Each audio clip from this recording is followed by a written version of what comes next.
தினேஷ் வணக்கம். உங்களை பற்றி சொல்லுங்க. நீங்க வந்து ஃபாஸ்ட் ஃபுட் கடையை நடத்தின்னு இருக்கீங்க அப்படின்னு சொல்லுங்க. இப்போ வந்து நீங்க என்ன பண்ணிட்டு இருக்கீங்க? உங்களுக்கு எப்படி இந்த ஃபாஸ்ட் ஃபுட்னால பாதிப்பு ஏற்பட்டுச்சு? அதாவது ஃபாஸ்ட் ஃபுட்டால நான் பாதிக்கப்பட்டேன்னு சொல்றது ஒரு விஷயத்த சொல்லலாம். நான் உடல் வந்து ரொம்ப ஒல்லியா இருந்தேன். இந்த ஃபாஸ்ட் ஃபுட் சாப்பிட்டதுனால, நான் ஹோட்டல் வச்சிருக்கனால அந்த ஹோட்டல்ல நானே சாப்பிட்டதுனால சிங்கிள் பேக்கா இருக்க வேண்டிய என்னுடைய வயிறு இப்ப ஃபேமிலி பேக் ஆயிருச்சு. இதுதான் மிகப்பெரிய முதல் பாதிப்பு. ரெண்டாவது, மனசாட்சிக்கு விரோதம் இல்லாம சொல்லணும்னா, ஃபாஸ்ட் ஃபுட்டால நான் பாதிக்கப்பட்டேன்றதை விட பல பேரை பாதிப்புக்கு உள்ளாக்கனே நான் சொல்ல முடியும். ஏன்னு சொன்னா, அந்த ஃபாஸ்ட் ஃபுட்ல நாங்க என்னென்ன பயன்படுத்துறோம், எல்லாரும் வந்து பேசுறது வந்து ஃபாஸ்ட் ஃபுட் நன்மைன்னு சொல்றாங்க. அது வந்து ஒரு உயர்தரமான ஹோட்டல்னு நான் சொல்ல வரல. ஒரு தெருமுனைகள் இருக்கிற கடைகள்ல அது எப்படி தயாரிக்கிறாங்க, அதுல என்னென்ன பயன்படுத்துறாங்கன்றது நான் இன்னைக்கு சொல்லணும்ன்றதுனால சில பொருட்களை எடுத்து வந்திருக்கேன். இப்போ வந்து நம்ம எல்லாரும் சொன்னாங்க வந்து இதுல வந்து ஃபாஸ்ட் ஃபுட்ல சிக்கன் நம்ம 65 வாங்குறோங்க. சிக்கன் ரைஸ்ல நம்ம போடுறதுக்கு சிக்கன் பீஸ் போடுறாங்க பாத்தீங்களா, அது வந்து வெள்ளையா இருக்கிற சிக்கனுக்கு சிகப்பு நிறத்துல ஒரு கலர் வரும். அந்த கலருக்கு வந்து இந்த பவுடர் பயன்படுத்துவோம். இது வந்து ஆரஞ்சு ரெட்னு சொல்லுவாங்க. இது கடைகளை நேரா போய் நீங்க கேட்டீங்கன்னா உங்களுக்கு கொடுக்க மாட்டாங்க. ஏன்னா இதெல்லாம் தடை செய்யப்பட்டிருக்குது. இந்த கலர் வந்து நீங்க கையில தடவிட்டீங்கன்னா உங்க கையில இருந்து போறதுக்கே 2 நாள் ஆகும். அப்போ இதை நாங்க அந்த சிக்கன்ல போட்டு அதை பொரிச்சு எடுத்து தான் கொடுக்குறோம். இதை சாப்பிட்டா நம்ம வயிற்றுக்குள்ள போனா என்ன ஆகும் கொஞ்சம் யோசிச்சு பாருங்க. முதல்ல வந்து வயிற்றுப்போக்கு ஏற்படுறதுக்கு மிகப்பெரிய காரணமா இருக்கும் இது. அடுத்து பாத்தீங்கன்னா எல்லாரும் வந்து சோயா சாஸ் ஐயா சொன்னாரு இது நல்லதுன்னு சொல்றாங்க. இந்த சோயா சாஸை தெருமுனைகள்ல யூஸ் பண்ற ஃபாஸ்ட் ஃபுட் கடையில அப்படியே யூஸ் பண்ண மாட்டாங்க. ஏன்னா இதோட விலை வந்து கூடன்றதுனால இதுக்குள்ள வந்து தண்ணியோ இல்ல அந்த ஒரு வாரம் வச்சிருந்த ஆயிலோ இதை மிக்ஸ் பண்ணிப்போம்.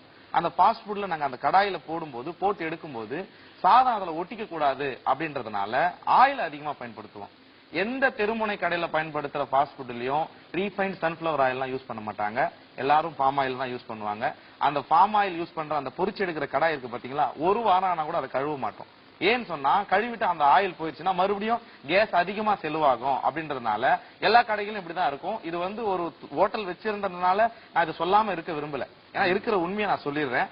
இதை உண்மையை வந்து ஃபாஸ்ட் ஃபுட் வந்து நல்லதுன்னு பேசுறாங்க பாத்தீங்களா, இவங்களுக்கு இந்த உண்மை தெரிஞ்சிச்சுன்னா இனிமே நிச்சயம் அவங்க சாப்பிட மாட்டாங்க. நான் அதை நம்புறேன். இதுக்கு அடுத்தது பாத்தீங்கன்னா இதுல ஒயிட் பெப்பர் பயன்படுத்துறோம். இந்த ஒயிட் பெப்பர்ல வந்து வர்றது எல்லாமே டூப்ளிகேட் தான். இதுக்குள்ள வந்து பாத்தீங்கன்னா அரிசி மாவு மிக்ஸ் பண்றாங்க. கோல மாவு இருக்கு இல்லீங்களா, அது ஏன்னா இது ஒயிட் வரதுக்காக அதை மிக்ஸ் பண்ணி தான் கடையிலே விற்கிறாங்க. இது எல்லாருக்கும் தெரிஞ்சிருக்குது. அதுக்கு அடுத்தது அஜினோமோட்டோ வந்து உடம்புக்கு நல்லதுன்னு சொல்றாங்க. சைனா சால்ட்னு சொல்றாங்க. இந்த அஜினோமோட்டோவை கொஞ்சம் எடுத்து நம்ம நாக்குல இங்க வச்சு பாருங்க. வச்சுட்டு கொஞ்ச நேரம் கழிச்சுங்க நாக்கு அந்த இடத்துல மரத்துக்கு மாதிரி ஆயிரும். அதுக்கடுத்து பாத்தீங்கன்னா டிவில நான் ஒரு நிகழ்ச்சியில பாத்திருக்கேன். அஜினோமோட்டோ வந்து ஒன்னும் சுவையான பொருள் அல்ல, நாக்குல இருக்கிற சுவையை தூண்டுகிற ஒரு சுரபியை வந்து அது அதிகப்படுத்துது. அதுதான் அஜினோமோட்டோடைய வேலையை தவிர அது வந்து ஒரு உணவுல சுவையான பொருள் இல்லைன்ற ஒரு செய்தி பதிவா இருக்குது தொலைக்காட்சியில. அதுக்கடுத்து பாத்தீங்கன்னா சில்லி பவுடர் யூஸ் பண்ணுவோம், பிளாக் பெப்பர். இதுல போடுற மசாலாவே இதுதான், salt, black pepper, white pepper, chilli powder, Ajinomoto, salt. இதை போட்டு இந்த சோயா சாஸ் ஊத்தி அதை கிண்டி எடுத்தா ஃப்ரைட் ரைஸ் ரெடி. 5 நிமிஷத்துல 8 ரைஸ் நாங்க அடிப்போம் சார்.